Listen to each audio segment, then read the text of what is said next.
Good evening and welcome everyone to our winter weather special here at WAND. I'm Chief Meteorologist Jim Kosick. I'm joined by my colleagues, meteorologist Phil Collins, Olivia Colon. During the next half hour, we're going to share tips on how to get prepared for this winter weather season, break down what you could expect in the two key areas, temperature and precipitation. But the way we know weather in the future is to look back to the past. And with a look back to what we've been experiencing. That's right. Let's talk strictly numbers with snowfall climatology. So we're looking at Springfield, our climate site. Average snowfall for the year, 21.8 inches, almost 22. We've come close in years. 2022, we hit 25 inches. We came a little bit close in 2021 when we hit 20.7. But these last 2 years, 2024, barely 15, not even, barely 7 inches for 2023. In a 24-hour period, some years we had a little bit more, even though we were below average for the year. We had 5 inches of snow in one day for 2024, so almost 8 inches the year we came closest to average. In fact, it looks like that year we exceeded the average. And so you can see that regardless of the amount of snow we get per year, you get a different kind of impact. It's clear that over the last few winters, Illinois has experienced winter in all its forms, highly impactful and underwhelming alike. No matter what comes our way this season, it will be critical to be prepared and ready for anything. And that's why we reached out to our public safety officials for information on the best safety practices and how you can be prepared. When winter hits, it's critical to take it seriously. Central Illinois has seen everything from heavy snowfall to icy roads, and even in the smallest amounts, those conditions can easily be dangerous.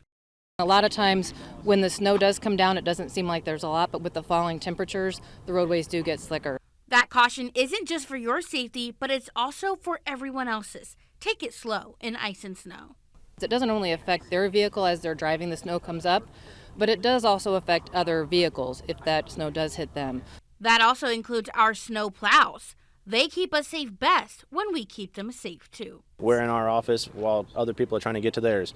So if you could just, if the people could just give us some room and allow us to work, and that way everyone gets home safe, goes to see their family, gets to work, it's all we need. And of course, the first step is being prepared. So making sure that they have half a tank of gas, that way if they are off the side of the road, that they're prepared and they have heat, and making sure they don't go out unless they really need to each day. Now, half of being safe is understanding what exactly is posing a danger. That's why we have meteorologist Phil Collins here to break down the different types of winter precipitation, what conditions are needed for us to see them.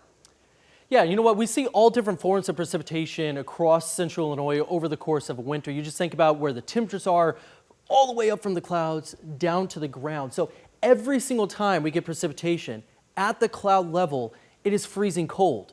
So from there, it just depends on if temperatures are above or below the freezing point.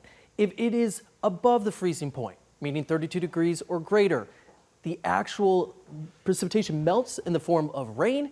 But if you start to add some cold air at the ground, this is where we get freezing rain, right? So you start to see that precipitation melt and then refreeze on contact. But then you got to talk about that possibility for sleet. So it's a little bit colder, allowing more time for that precipitation to freeze. And when it is 32 degrees or below from the clouds all the way down on the ground, it is nothing but snow that you can expect moving down the line. Now, black ice is completely different, right? There is no such thing necessarily as a colored ice. It is all transparent. It is all the same. But black ice is known that because it is such a thin layer that it's often extremely hard to see on concrete, or in this case, roadway. So you want to be extremely careful. And of course, what we have to do is talk about just how you can be careful and winterize your car. So of course, we talk to a local shop. The cold is hard on your car just like it's hard on you. So you want to make sure that everything's as, like I say, as up to snuff as possible. Winter's right around the corner, and while our bodies can adjust to the cold, your car not so much, so you want to make sure you get your car ready for the winter as well. South Shores Auto Service owner Lindsay Creer says winter is a vital time to get your car checked by a mechanic. Anytime you have extreme colds or extreme heat or the snow is a situation where that's when you're going to need your car the most to make sure that it stays on the road. So what exactly can you do to get your car ready? Well, a lot of it may be your typical checklist that you can actually do at home. Basically, make sure your wipers are good, your windshield washers full, make sure you got good air pressure and good tread on your tires. And while many of us may get our cars checked pretty often, Lindsay says many people do overlook the tread on their tires, but they also tend to overlook the gas gauge too. Not only can a tank of gas keep you warm, but can also provide a little help in the snow as well. Make sure you always keep plenty of fuel in it. The more fuel you have in it, the more weight you have, the more traction you'll get. With what seems to be a constant fluctuation with the gas prices, we all want to know how to get the most out of your tank of gas. Well, not letting it sit idle and warm up a lot, but you know, like I say, the necessary are the two evils. You can either be cold and use less fuel, or you can use more fuel and have the car warm. And if you decide being warm is better than saving a little bit on gas, that's okay. But how long should you let your car warm up for? 15-20 minutes tops. Don't go any longer than that typically. Beyond that, you're kind of wasting fuel anyway. And remember, you should never let your car warm up unattended. Not only does it make an easy target for thieves, but it may also be a municipal code violation. Great advice right there. And you've probably heard of El Nino and La Nina. But just in case, we'll recap what's going on with those two features this upcoming winter and the 3 best ways for Central Illinois to have accumulating snow right after this. Well, Jim, before the break, mentioned 2 things, the El Nino, La Nina. We got to start off with the El Nino because it makes a huge impact on what we see in the winter season, and it's all based off the trade winds. So normally they move east to west across the entire globe. But on the off chance that it's a weak trade wind, it actually reverses itself, allowing this warm sea surface temperature to actually be off the coast of South America. And how does that impact us? Well, it keeps heavy rainfall and even some flooding down across Mexico, even into Texas. Warm air across the upper plains into the Rockies. Dry air for us that can mix with that warmer air. But that's just the El Nino. Of course, Olivia's here to tell us a little bit more about La Nina. That's right. So the La Nina is basically the opposite, right? We get those stronger trade winds causing that cooler water to surface in the eastern Pacific. And then as a result, here at home, we end up getting slightly cooler air and also slightly wetter conditions during our winters.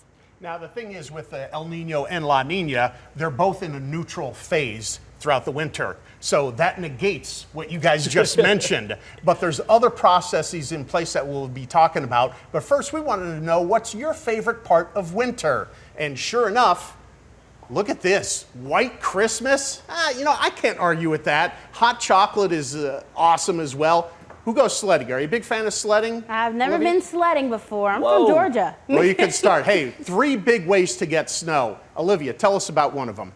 First one we're talking about is Alberta Clippers. You may have heard of it, also called as just a clipper system. It's just an area of low pressure that originates in Alberta. You usually get 3 key things with these systems. First of all, they're fast moving and they're coming from dry, cold Canadian air, so they're moisture starved.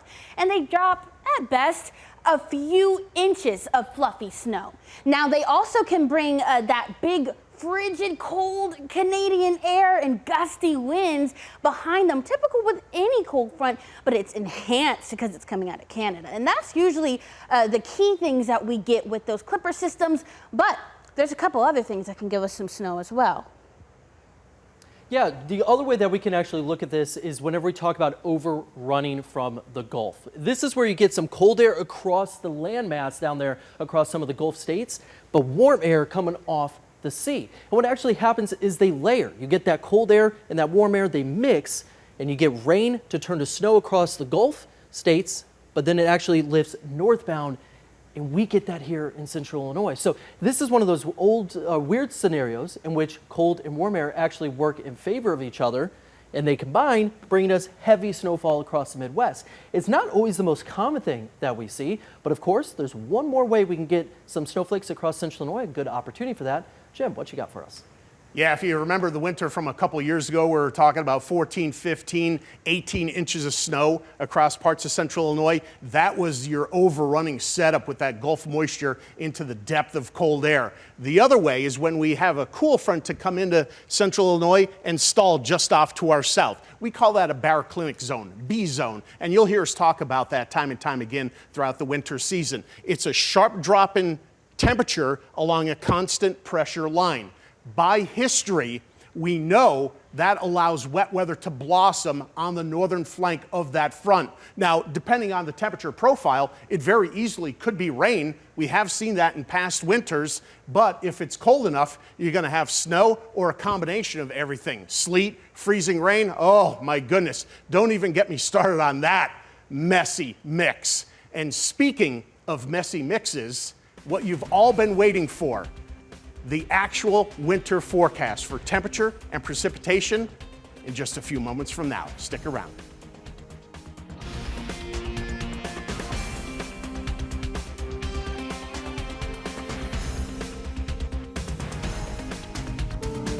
Get the WAND Central Source apps for your Apple and Android devices. Search for WAND News and WAND Weather in your App Store to get the latest news details and live tracking of weather. Download them now.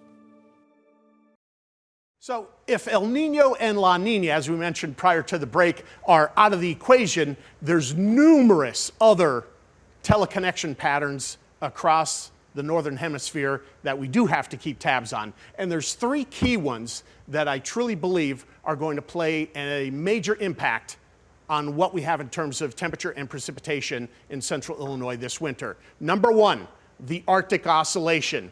And a lot of these come down to whether it's a positive or negative, much like El Nino and La Nina.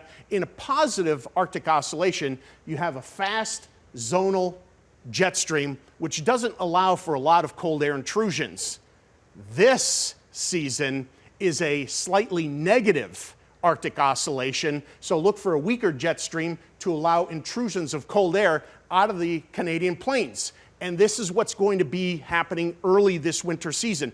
Even before we get there, for the remainder of November, more pushes of cold air. At the same time, the Pacific North American Oscillation, the PNA, is also going to be a major impact. This one, though, is going to be in a positive mode. And when that happens, there's a pool of warmer water out over the eastern flank of the Gulf of Alaska. If temperature follows pressure, which is one of the major gas laws that governs thermodynamics, that argues for high pressure along the west coast. If you're armed with the knowledge that the airflow around high pressure is clockwise, once again, cold intrusions of air coming down into central Illinois.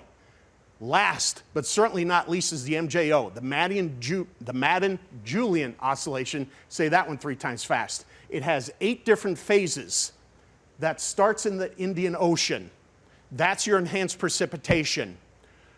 We need phase 1 to get all that precipitation to build up from the central and South Pacific into central Illinois.